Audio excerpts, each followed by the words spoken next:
Bismillahirrahmanirrahim. Assalamualaikum warahmatullahi wabarakatuh.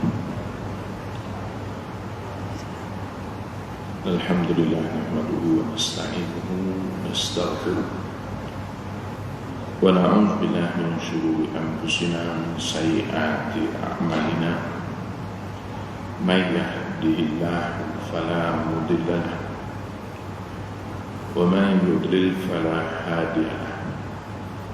Asyhadu an la ilaha illallah wahdahu la syarika lahu wa asyhadu anna sayyidana Muhammadan abduhu wa rasuluh. Qala rabbi shrah li sadri wa yassir li amri wahlul 'uqdatam min lisani faqihna fid din wa 'allimna ta'wil amma ba'd. Tuan-tuan hadirin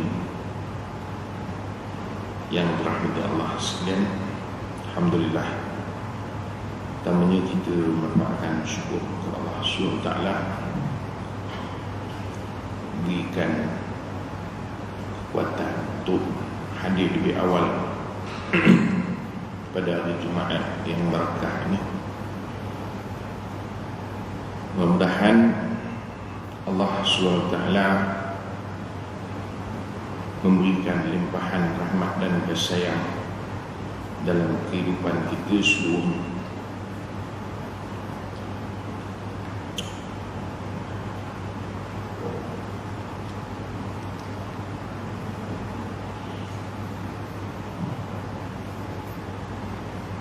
Sedikit sementara kita nantikan masuk waktu zuhur pada hari ini, sebelum kita akan mendengar khutbah yang akan disampaikan oleh khatib pada hari ini, insyaAllah. Ada sebuah hadis Nabi SAW yang diriwayatkan oleh Al-Imam At-Tirmizi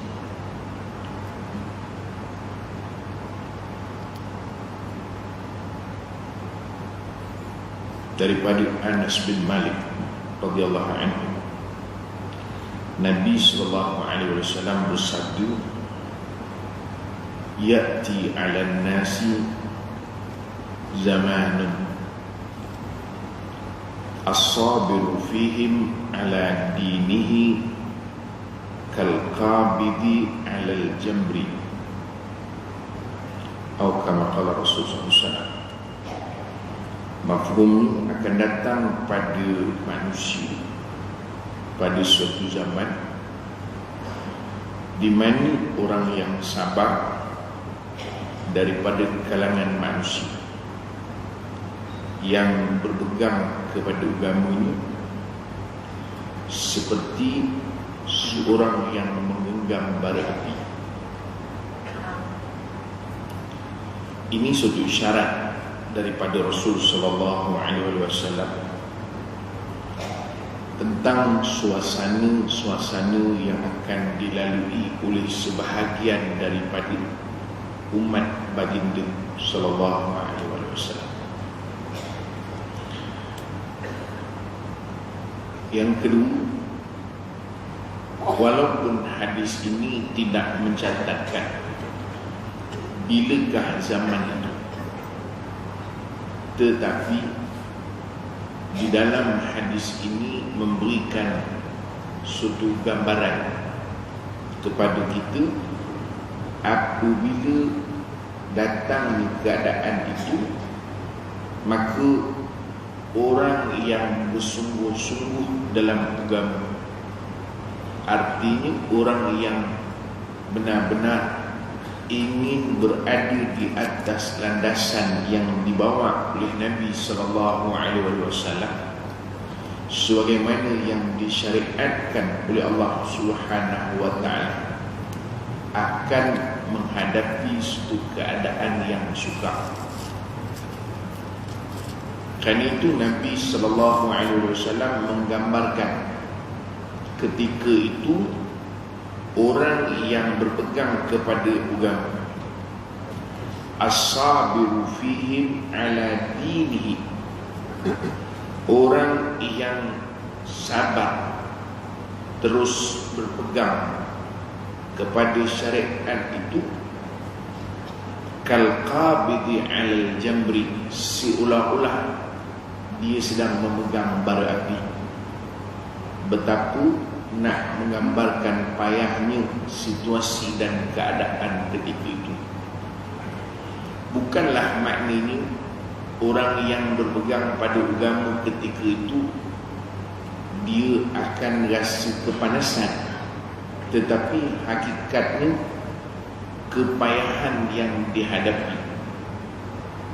Barangkali suasana pada zaman itu yang orang tidak lagi mentingkan soal keaslian agama itu dan kekukuhan keyakinan kepada apa yang dimawa oleh Nabi sallallahu alaihi wasallam. Artinya pada waktu itu orang mungkin beragama, orang masih lagi merasakan dirinya seorang muslim, tetapi berpegang kepada syariat yang dibawa oleh Nabi sallallahu alaihi wasallam itu ketika itu menjadi subah.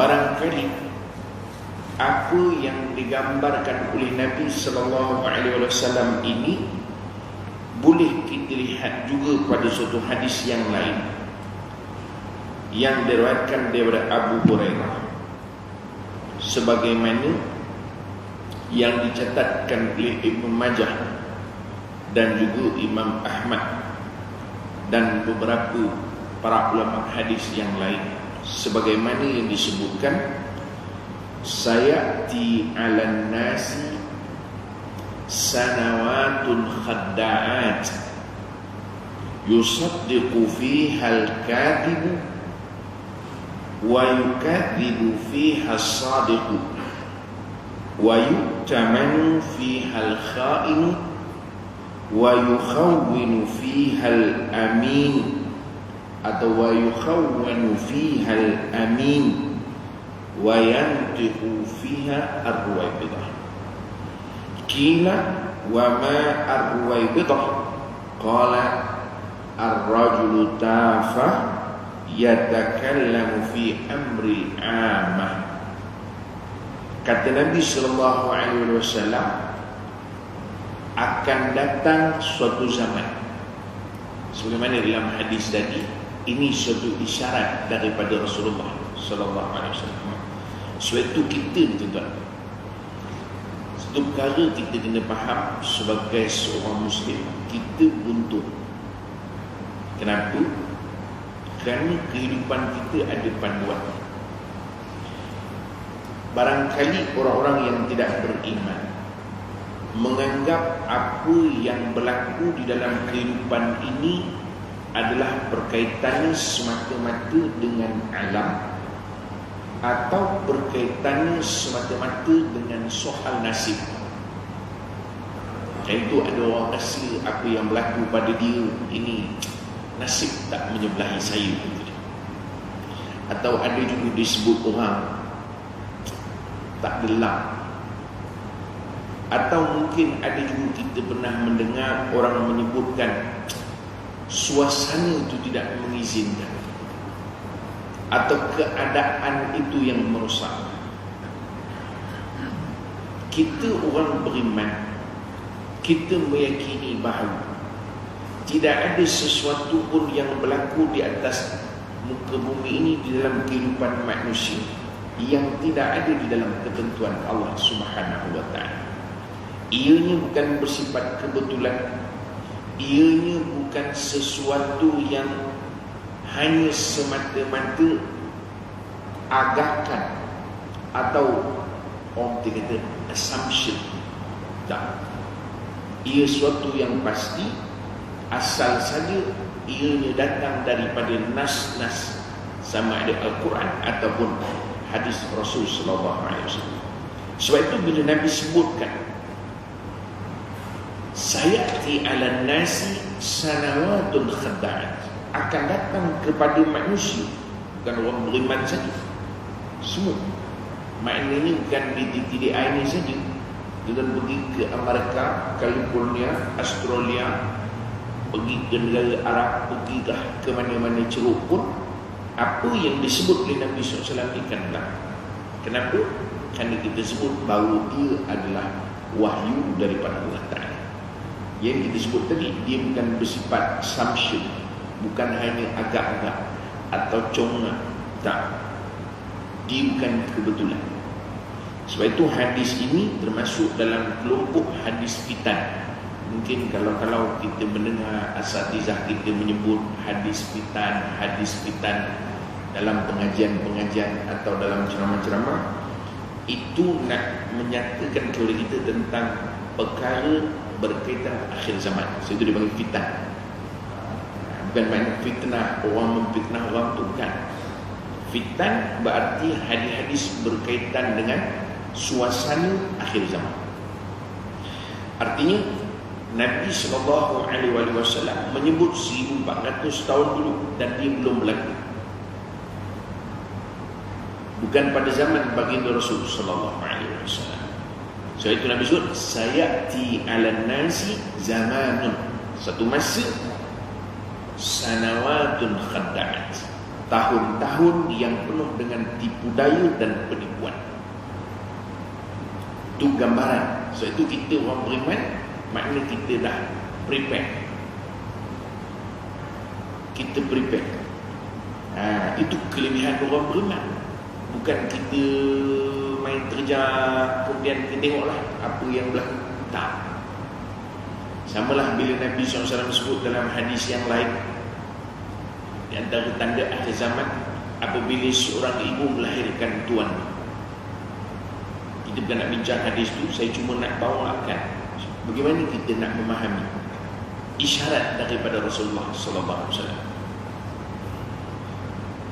Tafsiran kepada hadis ini ada dua. Satu, menyebutkan tentang zaman yang berlaku pada suatu ketika dulu bila berlaku peperangan, kemudian yang tewas atau yang dikuasai dia akan dimiliki. Itu zaman tu punya kaedah peperangan. Mana kumpulan A berperang dengan kumpulan B. Kumpulan B kan seluruh harta termasuk dengan orang-orang itu dalam kumpulan B akan dimiliki oleh kumpulan A. Maka yang itu dinamakan hamba. Maka apabila dimiliki, yang memiliki tadi itu dipanggil tuan. Yang memiliki, yang dimiliki itu kalau wanita itu dipanggil hambanya. Dan dalam konteksnya dia halal milik tuan. Maka sebahagian pentafsiran hadis mengatakan maksud Nabi ibu melahirkan tuannya kerana hamba wanita ini apabila dia mengandung kemudian melahirkan anak itu adalah anak tuan. Itu satu tafsiran. Satu tafsiran yang lain ialah menggambarkan tentang keadaan anak yang apabila dilahirkan berperwatakan sebagaimana tuan, seolah-olah menghambakan ibu. Baik, kita tinggal di sini. Kita bukan nak bincang soal itu, tetapi kita nak menyebut bagaimana kita berinteraksi dengan isyarat-isyarat daripada Rasul sallallahu alaihi wasallam. Apakah semua orang yang akan hidup pada masa itu apabila mempunyai anak bermakna anaknya akan menjadi tuan? Maka jawapannya tidak. Sebab itu isyarat yang diberi oleh Rasulullah SAW itu adalah sebagai suatu pesanan. Artinya kalau kita tidak mendidik, tidak memberikan didikan, tidak melurungkan anak-anak tadi sebagaimana yang dianjurkan oleh syarak, maka jangan engkau rasa terperanjat kalau sekiranya nanti anakmu itu seolah-olah menjadi tuan kepada engkau dan juga isteri engkau. Itu isyaratnya. Maka kerana itu kita lurungkan anak-anak, didik, berikan pendidikan supaya dia tetap menjadi seorang anak, bukan tuan kepada emak. Begitu juga di dalam hadis ini, apabila Nabi SAW menggambarkan sanawatul khadda'at, tahun-tahun yang penuh dengan penipuan dan menipu daya, adakah ketika itu kita akan tertipu? Adakah ketika itu kita akan binasa? Maka di sini balik semula kepada bagaimana kita menyediakan persiapan. Kalau orang yang tidak mempedulikan pesanan Nabi SAW, maka dia akan termasuk dalam kelompok yang disebut oleh Rasul SAW. Apa dia? Kata Nabi, yusaddiqu fihal kadhib. Ketika itu orang akan membenarkan orang yang penipu. Orang yang menipu, orang akan memberikan penyaksian benar apa yang dikatakan, benar apa yang dilakukan, betul apa yang disampaikan. Orang akan mengambil daripada penipu tadi seolah-olah itulah kebenaran. Kenapa? Jawapannya simple. Sebab kita tidak bersedia. We are not ready yet. Understand? Konteks kita. Tidak ada. So kita tak bersedia. We are not prepared. Kita tak bersedia, tak melakukan persiapan untuk berdepan dengan suasana. Jadi lagi insyaAllah ujung kita beritahu macam mana persiapannya. Lagi, wa yukadzibu fiha as-sadiqu. Adapun orang-orang yang benar, kita nafikan kebenaran. Kita tidak ambil daripada orang yang benar. Kerana menafikan ni ada dua sifat. Pertama, kita menafikan terus. Misalnya, katalah apa diberitahu oleh doktor, jangan terlalu banyak makan, nanti boleh merosakkan badan. Doktor benar. Ada dua keadaan, membohong ataupun kita menafikan kebenaran doktor tadi. Pertama, kita mengatakan doktor bohong. Tak mesti kalau makan banyak merosakkan badan. Itu menafikan. Maknanya orang yang benar dikatakan bohong. Yang kedua, kita tidak mengambil daripada doktor ni. Adapun fake doktor, hari ini bahasa yang bukan doktor tetapi gayanya seolah-olah doktor, itu yang kita ambil. Ini bermakna kita menafikan kebenaran orang yang benar. Kita tidak mengambil berita daripada sumber yang benar. Kita tidak mengambil hukum daripada orang yang benar. Maka ini suatu gambaran yang dipesan oleh Nabi SAW. Maknanya, kalau kita tidak ada awareness, kita tidak ada preparation, kita tidak trigger dengan suasana, jangan kita rasa pelik kalau we are part of them. Itu sebab kita tengok kita pun seronok sama. Kita pun tak jadi orang yang tak kisah, tak endah. Betul tak betul ikut suka kita. Orang ramai kata betul, kita betul. Orang ramai kata salah, kita pun salah. Kenapa? Kerana kita tidak bersedia sebagaimana disebut oleh Nabi SAW dalam hadis ini. Wa yu'tamanu fihal kha'inu. Pada waktu itu engkau akan melihat orang memberikan amanah kepada orang yang khianat. Jelas orang itu khianat, tetapi itu yang diberikan amanah. Wa yukhawwanu fihal aminu. Dan kita khianat pula orang yang amanah. Saya ingat baru ni pergi satu tempat restoran, kebetulan makan tu usaha ikan bakar, berbual dengan tukar ikan bakar. Buat mereka cerita. Saya kata macam mana nak tahu ikan ni betul fresh? Kita pertama, Ustaz, kami tahulah sebab kami ni nelayan. Okey. Dua, Yang kedua, semua di tempat ni memang dibekalkan dengan ikan fresh kerana dia dikontrol. Oh, okey. Tetapi belum tentu yang Ustaz makan fresh. Sudah. Macam mana gaya tu? Dia kata begini. Tu Ustaz tengok dapur saya berada di mana. Okey, dapur di depan. Ada sebab kenapa saya letak dapur di depan. Ustaz tengok di belakang saya ada dapur, tetapi saya tidak masak di belakang, masak di depan. Kenapa? Sebab saya nak bagi tahu dengan pelanggan saya, itu ikan yang you ambil, itu ikan yang kami masak. You boleh tengok kerjanya daripada A sampai Z sampai masuk dalam you punya perut.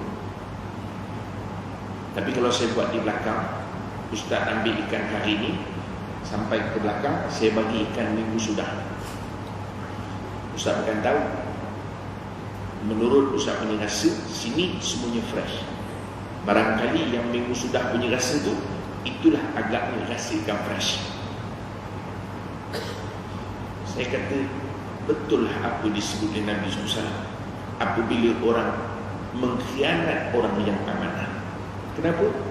Kerana orang yang amanah, kita tidak mengatakan dia amanah, kita menganggap sama semua. Sebab itu kita ada dua keadaan. Pertama, kita khianat dia. Yang kedua, kita tidak mengambil daripada orang yang amanah.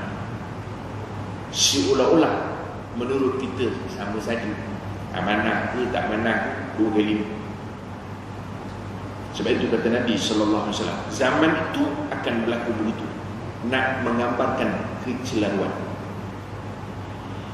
Yang inilah yang disebut dalam hadis pertama tadi, orang yang berpegang dengan agama pada waktu itu, as-sabiru fihim fi dinihi, orang yang pada waktu itu pegang pada agama, kakabidil jamri, orang seolah yang sedang menggenggam bara api, suka, payah, nampak sulit, nampak sengsara.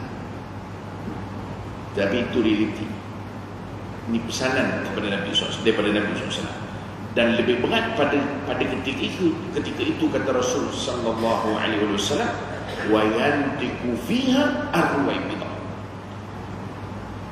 Celarunya waktu itu kita tak tahu dah mana yang betul, mana yang salah, mana yang nak dibenarkan, mana yang dikhianat, mana yang amanah. Tambah pula wa yantiqu fiha arwaibidah. Ketika itu yang akan berkata-kata, yang akan melontarkan pandangan, yang memberikan komentar, yang mencenderungkan kita kepada sesuatu perkara, ar-ruwaibidah. Qalu qila wa ma ar-ruwaibidah, ditanya kepada Nabi sallallahu alaihi wasallam, apakah dia ruwaibidah ya Rasulullah? Qala, baginda bersabda, rajulut tafah, seorang laki-laki yang bodoh, yang fasik. Maksudnya dia itu kan bodoh, maksudnya dia tidak ada sijil, tak. Tetapi dia bodoh dalam bidang yang dipercakapkan. Dia bodoh dalam perkara yang diungkapkan. Dia bukan ahli, dia bukan orang yang layak untuk bercakap, tetapi orang mengambil perkataannya. Kecenderungan orang ketika itu berlaku dengan perkataan yang dilontarkan.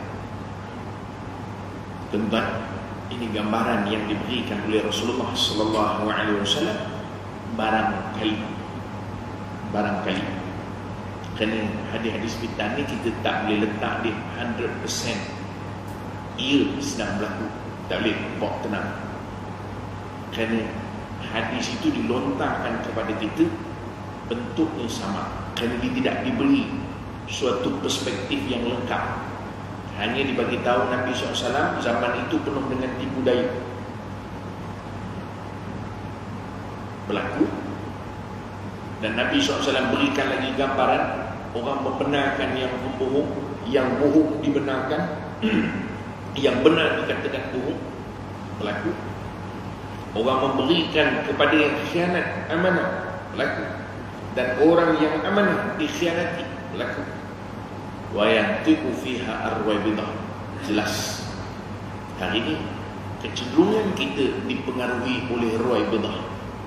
Mereka bukan ahli, mereka bukan orang yang layak untuk bercakap, tapi mereka boleh mempengaruhi keputusan orang lain.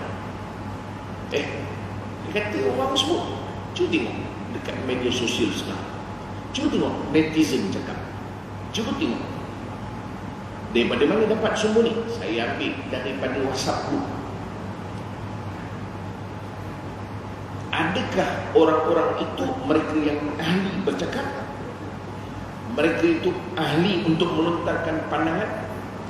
Mereka itu pakar, ekspertis mereka dalam perkara yang mereka copy and paste? Tak. Bahkan ada orang dia copy paste, dia tak baca pun yang Jawi. Dia baca mana ni? Oh, bagus ni mana ni? Jawi tak boleh langsung. Hari-hari paste. Dan kita pula ambil daripada dia, copy and paste. Sekarang kalau WhatsApp dia keluar, dia panggil apa? Forward many time. Tahulah kita benda tu dah berpusing-pusing, tak tahu daripada mana ke mana. Betapa hari ini yang akan melontarkan pandangan, memberikan pandangan bukan ahli. Contoh, kita pergi kepada penyelesaian Zuhur 1.30, jadi kita nak dengar khutbah lah. Daripada tuan-tuan tidur, dengar saya ceramah lagi bagus. Kerana kita bercerita soal suasana, tetapi apa solusi? Kerana kita perlu solusi kan? Kerana solusi ini akan menentukan persediaan kita. Baik, pertama Allah sebut dalam Al-Isra ayat 36. Apa dia?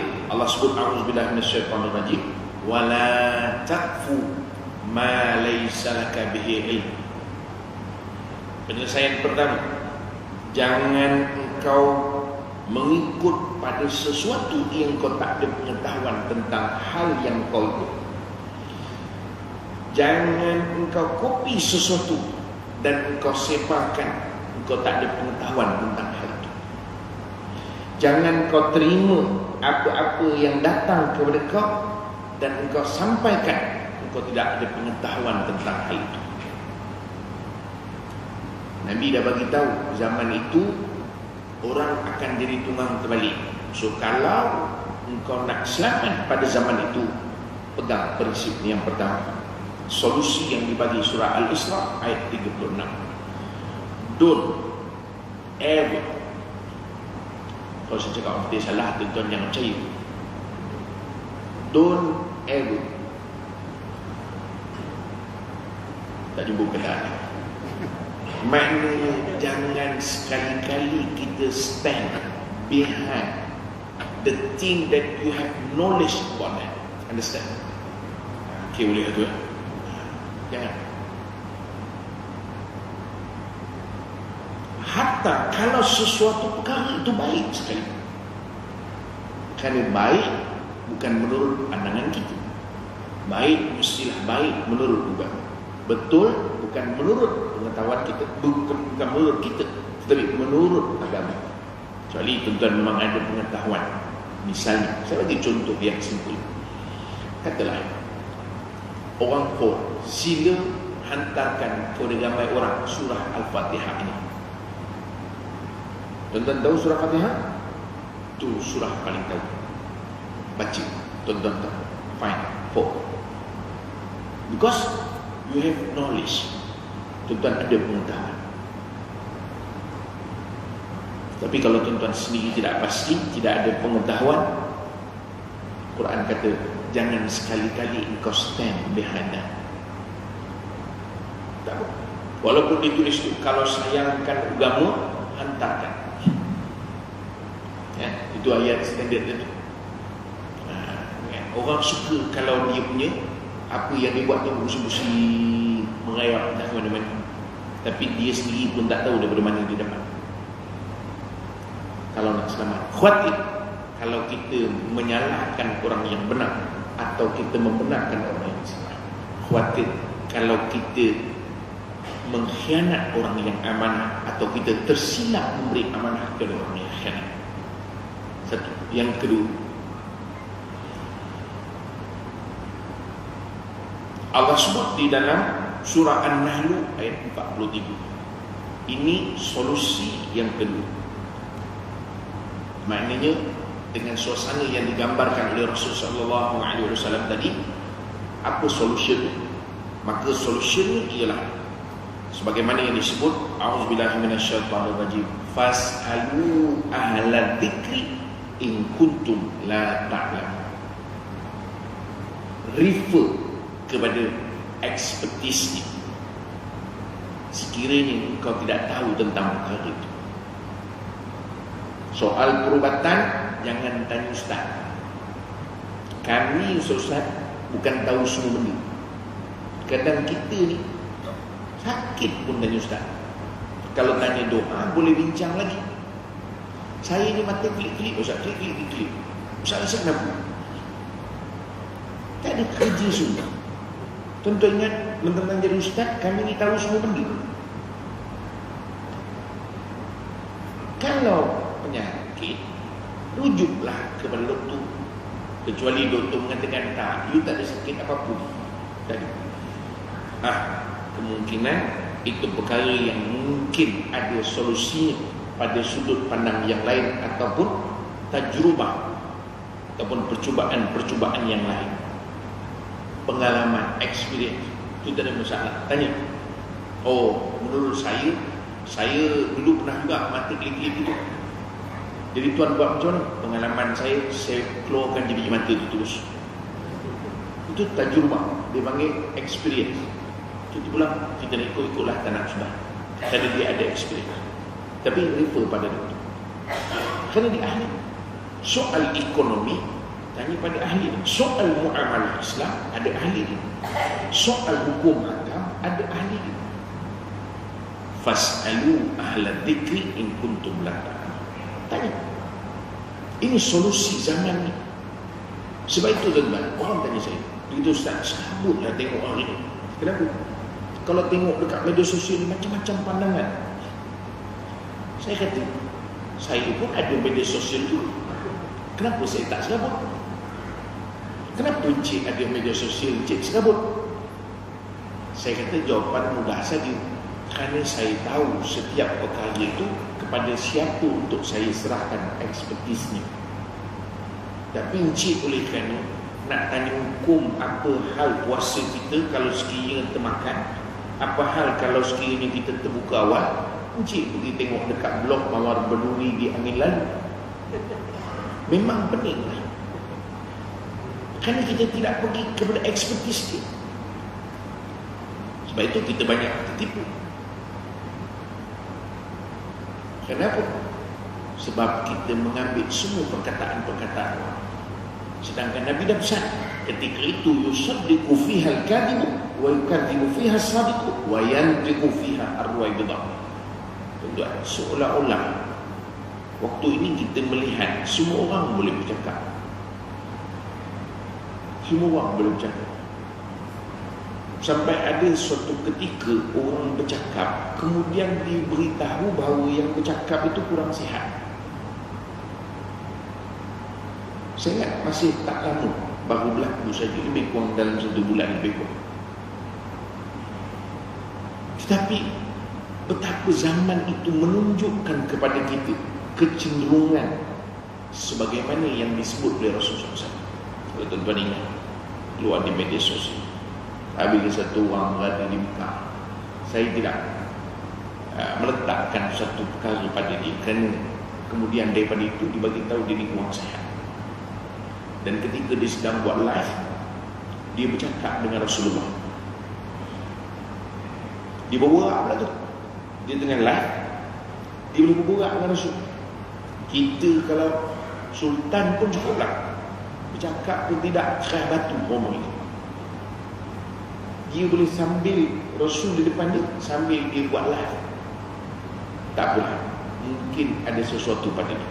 Apa jadi pada yang hampir 1000 orang yang ikut live tu? kirim salam pada Rasul. Ya Allah, untungnya ada pula yang tahan. Tak apa, jangan pedulikan haters tu, kekal terus. Dia bagi semangat pula.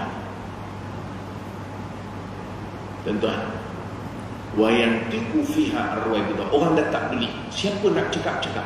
Siapa nak beritahu? Sebab itu Quran pesan, kalau kau nak selamat pada itu, pegang An-Nahl ayat 43. Dan yang terakhir, tuan-tuan, Allah bagi tahu pada kita, untuk kau nak selamat waktu itu, pegang Hujurat ayat yang ke-6. Surah Al-Hujurat ayat ke-6. Allah sebut apa? A'udzubillahi minasyaitonir rajim. Ya ayyuhalladzina amanu in ja'akum fasiqun binaba'in fatabayyanu. Jangan kelang kabut, bertenang. Datang apa benda pun, satu perkara, bertenang. Perhati dulu, semak dulu. Jangan terus ambil dan terus hadamkan. Tak. Saya kadang ada juga orang komen. Kita pun ada juga media sosial itu, Ustaz, tak banyak pun buat komentar di Facebook sebagainya. So itu bukan saya tak banyak. Saya tunggu orang lain buat komen dulu. Biarlah ustaz-ustaz lain komen dulu. Dia kata, kenapa nak tunggu pula Ustaz? Saya kata, kalau sesuatu perkara ustaz lain dah komen, kan senang kita nak komen. Bagaimana pandangan ustaz? Macam ustaz tu punya pandangan. Apa yang kita nak pening-pening kepala nak jadi champion, jadi orang nombor satu?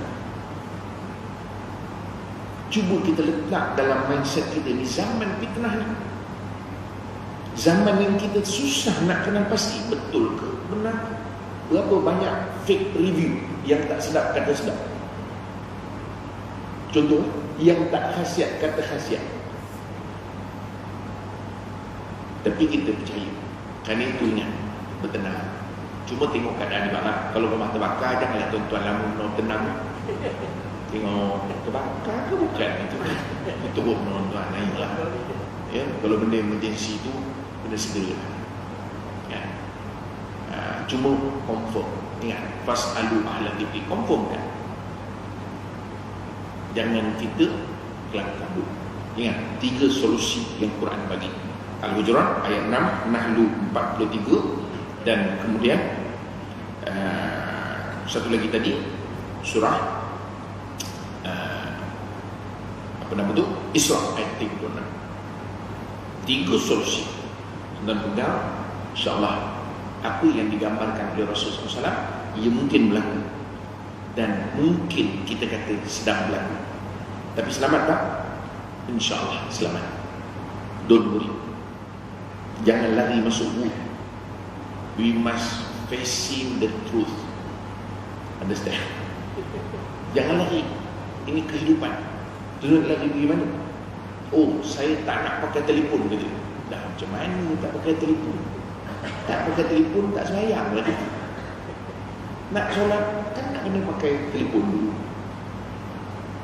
Jangan pakai telefon yang bukan telefon pintar. Jawapan dekat pagar lah sampai sudah. So to facing the truth, the reality, but we are prepared. Understand? Jarang saya ceramah cukup macam ini. Kalau tuan-tuan tak faham tak saya tahu. Tuan-tuan, cukup 5 minit lagi untuk waktu. Tuan-tuan bertenang, jangan tidur. Khutbah sekejap lagi. Itu yang penting untuk kita dengar. Selain daripada mendapatkan pahala Jumaat, tetapi untuk kita ambil intipati. Jadilah mungkin kita sibuk, sekurang-kurang seminggu sekali kita mendengar pesanan. Ingat, pesanan ada 2 manfaat. Satu, untuk bagi kita faham. Yang kedua, untuk kita mendapat keberkatan daripada pesanan. Dia ada 2 benda. Boleh jadi tuan-tuan dapat satu. Apa dia? Tuan-tuan dapat keberkatan. Faham? Tak faham? Benar, tak faham?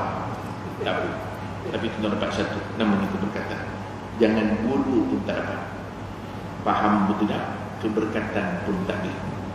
Ingat, mudah-mudahan Allah berikan kita kekuatan dan kepahaman memberikan keselamatan kita dan keluarga kita, insya-Allah. Wallahu a'lam. Aku boleh hadap.